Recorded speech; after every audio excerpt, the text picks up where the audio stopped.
Hey everybody, welcome back to Lemon Branch Travels. Today we're taking you high into the Bavarian Alps to visit one of the most beautiful and haunting places in all of Europe, and that's the Eagle's Nest. Built for Hitler in the 1930s, this mountaintop retreat offers jaw-dropping views, but also carries a heavy history. From graffiti left by American soldiers to fireplaces gifted by Mussolini, this place has stories literally carved into the stone. Let's explore the location, the dark past, what's still there today, and what it feels like to stand where history was made. You know, those who travel have stories to tell, so let's go tell a story.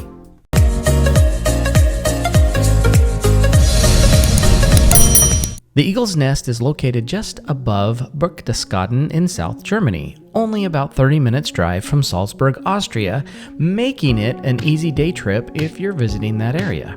Now to get there, you board a special mountain bus that winds up a 4-mile road carved into the cliffs, with steep drops, switchbacks, and 5 tunnels. The building's official name is Kehlsteinhaus, which simply means Kehlsteinhaus, named after the Kehlstein mountain it sits on. But the name most people know it by is Eagle's Nest.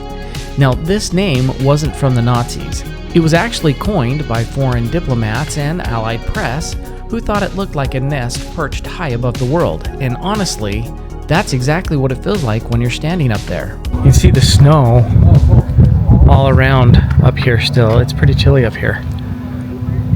This is only open during the summer months because during the winter, the roads are closed due to the snow.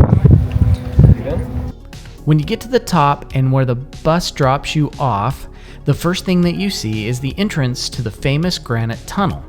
This is the same entrance that everyone, including Hitler, would have used to access the Eagle's Nest. But before you walk into the tunnel, you have to stop and look at these massive metal doors. They're original, and if you look close, you will see graffiti etched into them by the American soldiers from the 101st Airborne Division. Names, dates, divisions, some guys even carved where they were from. It's subtle, but these are the marks of the soldiers who captured the site in May 1945. Okay, heading in. Ooh, it's nice and chilly. Let's step into the granite tunnel. It is long, it is cold, it's about 124 meters long, so just over 400 feet, and it feels like something seriously out of a movie. At the end of the tunnel, you'll find the Golden Elevator. Known for its polished brass walls and elegant 1930 interior, it rises 400 feet straight up through the mountain into the summit building. Now, unfortunately, filming inside the elevator isn't allowed, but here's a photo so you can see what it looks like. Now we're out here, there's a restaurant. It's kind of like a ski chalet. That's right. So check out over here all of the snow on the peaks here. It's really pretty. There's some books and souvenirs.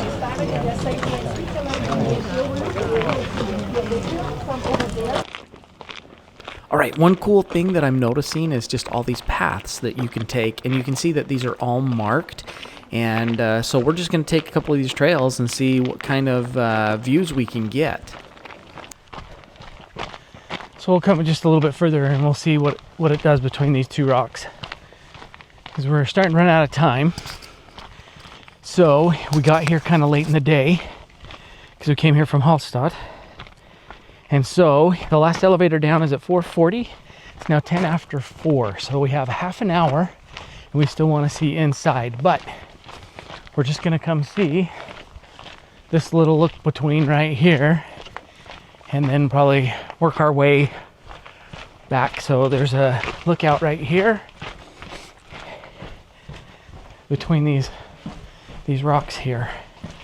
And this, I believe, is looking like the end, because here is a gate and this could be pretty amazing. Okay, that is spectacular. I'm so glad we walked out here. This is incredible. We got to get a picture of us out here. Okay, so we went to the end, but if you go to the right, you'll find this little path that comes up this way as well. So there's a couple different trails and things to explore. So down there, that's down on the other side right there is how we just got to that other one. Now we are coming up this way, and you got to be a little careful because it is a little bit treacherous with the rocks. But now that we're up here, holy schmoly, this is the view from up here. And then it looks like you can continue to go. There's some stairs there and a railing, and you can walk all the way along the ridge there to go get some other amazing views down there. But that is pretty awesome. The Kehlsteinhaus was completed in 1938 and was commissioned by Martin Bormann as a 50th birthday gift for Hitler. Construction was fast and took just over a year. It required intense labor, blasting roads and tunnels through solid granite. But despite the effort, Hitler didn't even like coming here. He had a fear of heights and wasn't comfortable with the altitude, so he barely used the building at all. It was mostly used for Nazi officials and visiting dignitaries.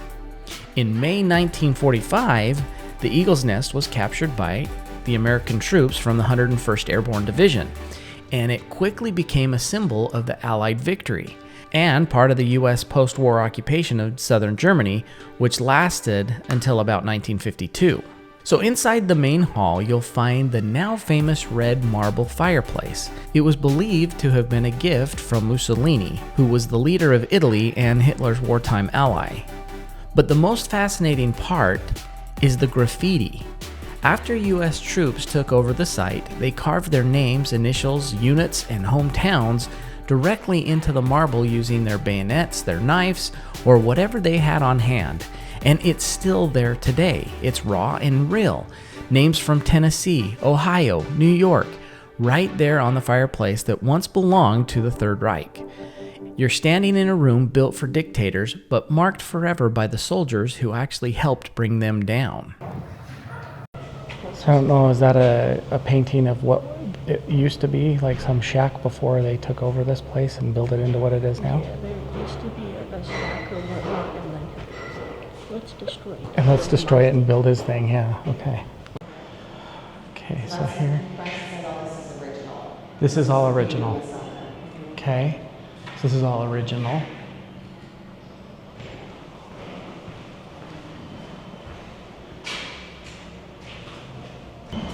So the only thing I'm really seeing is it's mostly a restaurant. You go through the restaurant and come into that little room there, so you can see the fireplace where the restaurant is. And then you just have these absolutely crazy, amazing views. And then I'm not sure what this is. The kitchen. That is the kitchen to clean. And then you can come back out here.